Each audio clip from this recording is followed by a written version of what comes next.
ગુજરાતના ઉત્તમ શિક્ષકોની ટીમ આપને દ્વાર. તો અત્યારે જ ડાઉનલોડ કરો યુથ એજ્યુકેશન એપ્લિકેશન.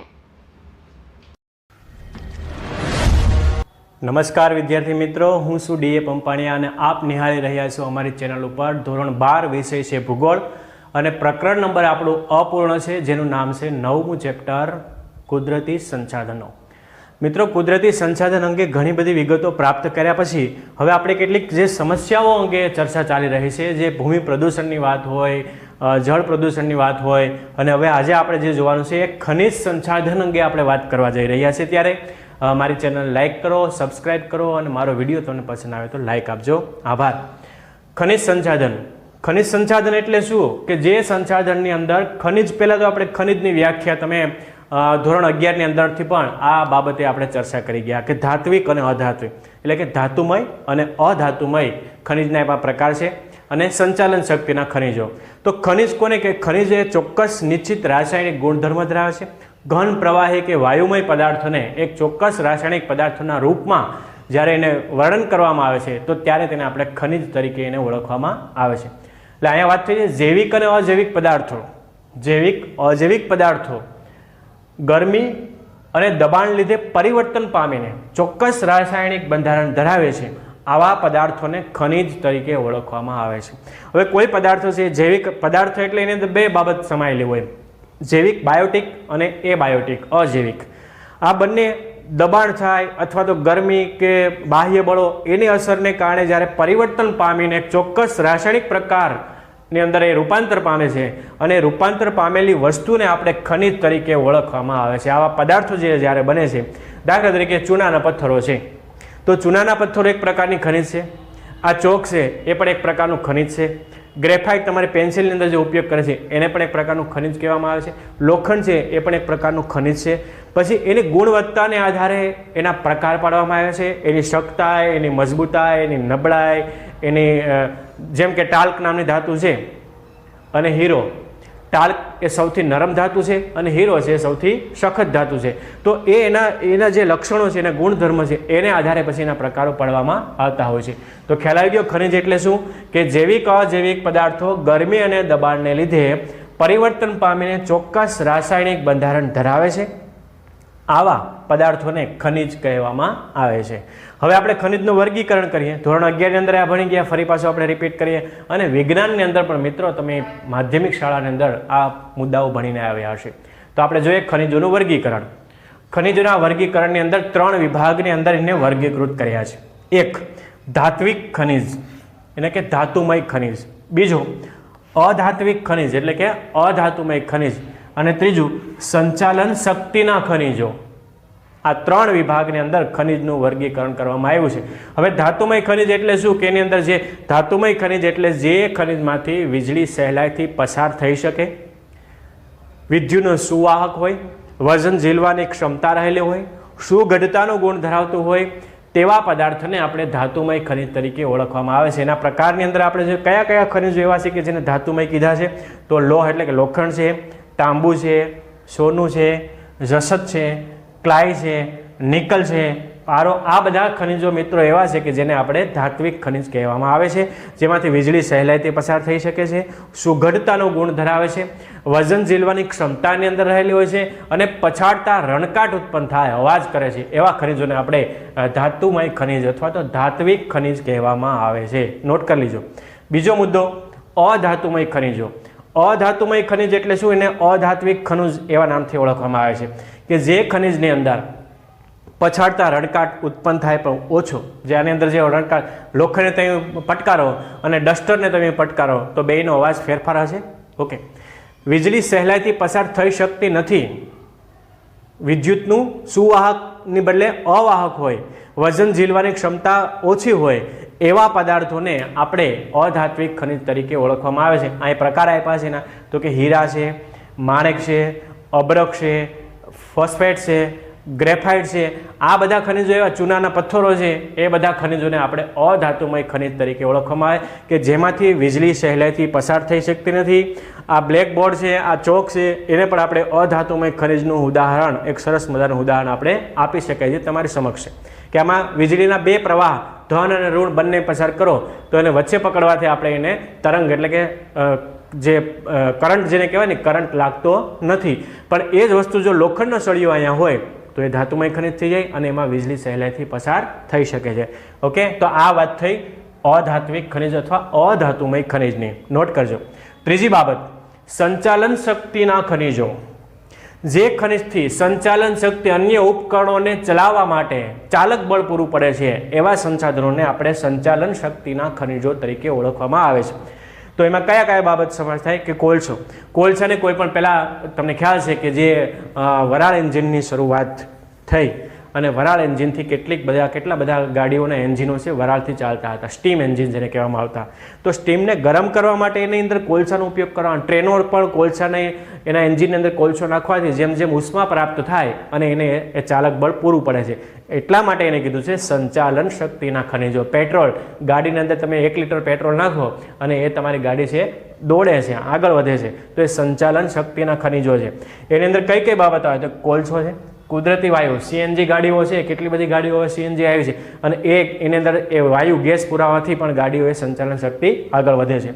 કુદરતી વાયુ, ખનિજ તેલ, આ petrol, diesel, kerosene, naphtha, crude oil વગેરેનો સમાવેશ એની અંદર કરવામાં આવે છે. એટલે એ એવા સંસાધનો છે કે જેને કારણે સંચાલન શક્તિ શક્ય બની છે. ઓકે, તો આ 3 વિગત સમજાઈ ગઈ તમને. ખનિજોનું વર્ગીકરણ, ધાતુમય, અધાતુમય અને સંચાલન શક્તિના ખનિજો.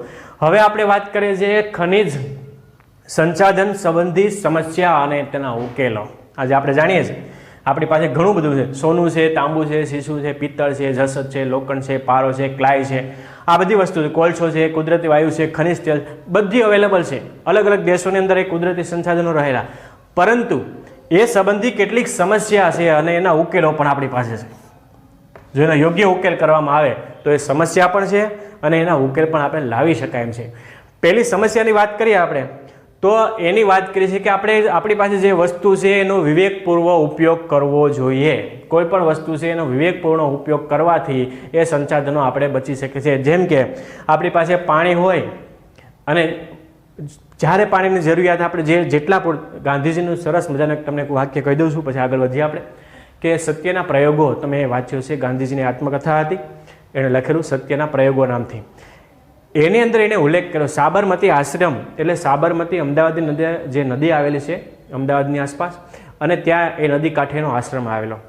ગાંધી બાપુ રોજ સવારે ઉઠીને 1 લોટો પાણી જ એમાંથી પોતાનું એટલે કે દાંતણ, બ્રશ તો ત્યારે હતા ને, અને ગાંધી બાપુ તમને ખબર છે કે સ્વદેશી વસ્તુના હિમાયતી હતા. સવારે ઉઠીને રોજ 1 લોટો પાણી ભરે અને એમાંથી દાંતણ પાણી કરે અને મોઢું સાફ કરે.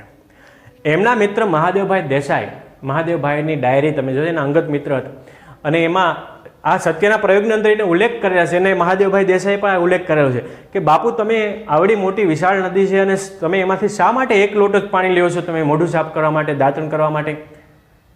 ધુબાકા મારો, આપણી પાસે આવડી વિશાળ નદી છે. તો ગાંધીજીએ સરસ મજાનો જવાબ આપ્યો મિત્રો કે આવનારા સમયની અંદર પાણી એ વિકટ સમસ્યા બનશે અને આપણી પાસે જે વસ્તુની જરૂરિયાત છે, આપણે જે ઉપયોગ કરીએ છીએ, જેની જેટલી જરૂરિયાત હોય એટલી જ પાણી એટલું જ પાણી આપણે વિવેકપૂર્વક આપણે વાપરવું જોઈએ, નહીં કે એની અંદર આપણે ધુબાકા મારવા જોઈએ. બરોબર? તો ગાંધીજીના એ સમયની અંદર મિત્રો એ જે વર્ષો પહેલાં આજે સૂચવેલી વાતો આપણને એટલા માટે યાદ હું અપાવું છું કે આપણે એનો વિવેકપૂર્વક ઉપયોગ કરો. આપણી પાસે જે સાધનો છે, કુદરતી સંસાધનો છે, એનો મનપડીને જો આપણે ઉપયોગ કરી રાખીએ તો સ્વાભાવિક છે કે એક દિવસ એના જે સંસાધનો પુનઃ પ્રાપ્ય કરી શકવાના નથી. કેટલા બધા સંસાધનો એવા છે કે એનો આપણે ફરી ઉપયોગ નથી કરી શકતા. આપણે જોઈ ગયા અગાઉના પ્રકારની અંદર કે જે પુનઃ પ્રાપ્ય, પુનઃ અપ્રાપ્ય. તો ખનિજ તેલ છે, આવનારા સમયની અંદર એની મર્યાદાઓ છે, ખૂટી જવાનું છે. માટે આજે પેટ્રોલ, ડીઝલ, કેરોસીન વગેરેના ભાવ દિવસે દિવસે વધતા જાય છે. એનું કારણ શું? કે જેની માંગ વધારે છે, પુરવઠો ઓછો છે. અર્થશાસ્ત્રો નિયમ લાગુ પડે માંગ અને પુરવઠો. તો એ સંબંધી સમસ્યાઓ છે, એનો વિવેકપૂર્ણ ઉપયોગ કરવો જોઈએ.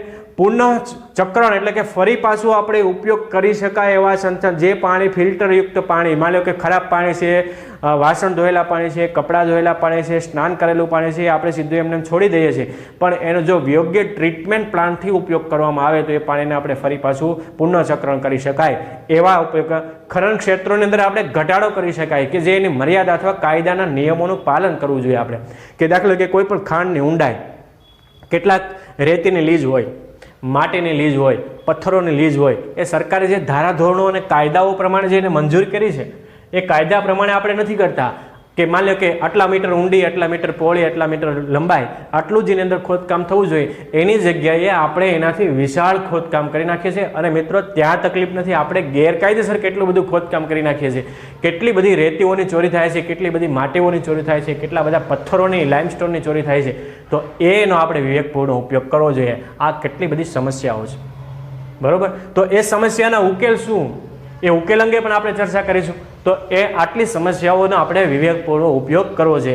બીજી વાત છે ખનિજ તેલ અને કુદરતી વાયુ સંબંધી સમસ્યા અને ઉકેલ.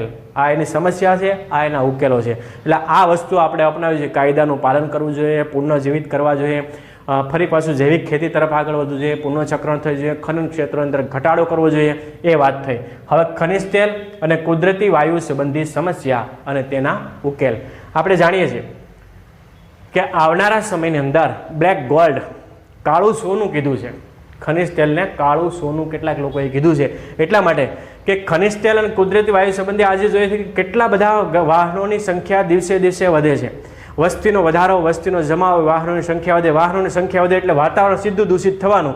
અને વાતાવરણની અંદર carbon dioxide, nitrogen, carbon monoxide એવા હાનિકારક પદાર્થો આવવાના.